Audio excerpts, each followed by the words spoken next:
हरियाणा के जिले फरीदाबाद में सनसनीखेज मामला सामने आया, जहां पर एक युवती के चिल्लाने की आवाज़ झाड़ियों से सुनकर जब राह चलते लोग झाड़ियों की ओर गए तो उन्होंने देखा कि दो युवक एक युवती के साथ ज़बरदस्ती कर रहे थे और युवती नग्न अवस्था में थी। युवती के शरीर पर एक भी कपड़ा नहीं था, ऐसा बताया जा रहा है। वैसे ही दरिंदों ने लोगों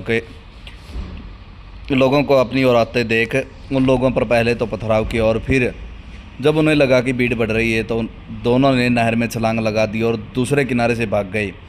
घटना बीते मंगलवार के दोपहर की बताई जा रही है। सूत्रों से मिली जानकारी के मुताबिक बल्लभगढ़ बस स्टैंड के पास से दो युवतियों को ऑटो चालक ने अपने ऑटो में बैठाया था। बताया जा रहा है कि उन्हें पहले से एक और युवक बैठा था, जिसमें दोनों युवतियां बैठ गई। फिर वह उन्हें फरीदाबाद के चंदावली और IMT के बीच नहर किनारे झाड़ियों में लेकर गए, लेकिन एक युवती शायद उनके मुसब्बों को समझ गई और वह उनके चंगुल से भाग निकलने में कामयाब हो गई, लेकिन दूसरी युवती उनके चंगुल से नहीं निकल पाई, जिससे वे दोनों ऑटो सवार युवक नहर किनारे स्थित झाड़ियों में ले गए और उसे निवस्त्र करके शायद उन्होंने उसके साथ पहले दुष्कर्म किया और फिर जब उसे गला दबाकर जान से मारने की कोशिश कर रहे थे तो वह अपनी जान बचाने के लिए चिल्लाने लगी।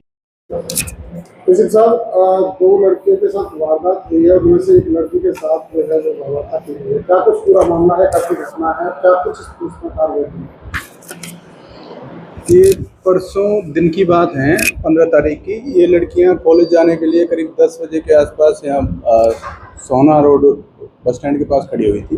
इनके पास एक लड़का आया और वो इनसे ऐसी बातें करने लगा कि भाई शीतला माता मंदिर कहाँ है, इस तरह से। और थोड़ी देर बात करने के बाद एक लड़का और आ जाता है, तो ये इनसे बातें करते करते इनको अपने साथ लेके चले जाते हैं। दोनों लड़के इनके हाथ में कुछ दे देते हैं लड़कियों के, और ये इनके साथ फिर चले जाते हैं। तो ये अग्रवाल कॉलेज के पास आके एक लड़की वापस आ जाती है और एक लड़की को ऑटो में बिठा के IMT एरिया में चले जाते हैं। तो वहाँ उस लड़की के साथ कुछ बदतमीजी की गई थी इनके द्वारा।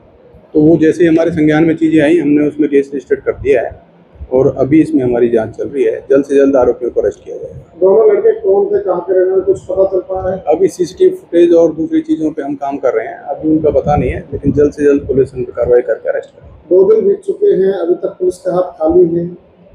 इन्वेस्टिगेशन का पार्ट है, हम काम कर रहे हैं उसमें, जल्दी से जल्दी करेंगे इसमें। कोई CCTV सामने आई है? हाँ, कुछ CCTV हैं जैसे बस स्टैंड के आसपास के, जहाँ से वो उनके साथ जा रखे हैं, तो CCTV भी देखे हमने। और आगे के रूट्स के जो चीज़ें हमारी, वो इन्वेस्टिगेशन हमारी चल रही है। IMT तक जो है वो लड़कियों को ले गए, लड़की को लेके गए। वैसे तो पुलिस के नाके बहुत सारे लगते हैं, तो कैसे ऐसे टाइम पर चेकिंग नहीं होती पुलिस की?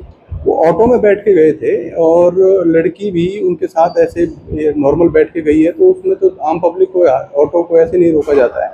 हर कोई बात चीज़ सामने आती तो हमारे नाके भी हैं, पुलिस भी है, तो ये चीज़ें हो जाती। वो अपनी मर्जी से जैसे भी घटना घटी है। हाँ, उसके साथ अटेम्प्ट हुआ है, इस तरह से उन्होंने हमें बताया, उसका हमने केस रजिस्टर कर लिया। जानकारी जो मिली है कि लड़की को जो है वो दुष्कर्म करने के बाद उसे जान से मारने की कोशिश, गला दबाने की कोशिश की जा रही है। वो इतनी बातें उन्होंने FIR में वो चीज़ें नहीं है, बाकी इन्वेस्टिगेशन का पार्ट है, वो सारी चीज़ जो भी होंगी वो आपके सामने। कितने दिन और इन्वेस्टिगेशन चलेगी पुलिस की? इन्वेस्टिगेशन तो इन्वेस्टिगेशन है, उसमें हम जितना जल्दी हो जाएगा पुलिस से उतना जल्दी कर ही रहे हैं। डेली बेसिस पे काम कर रहे हैं हम, गिरफ्तार कर लिया जाएगा, जल्द से जल्द गिरफ्तार करेंगे उसको। अभी कोई पहचान नहीं हो पाएगा। वो काम कर रहे हैं उस पर। लड़की बालिग थी, नाबालिग?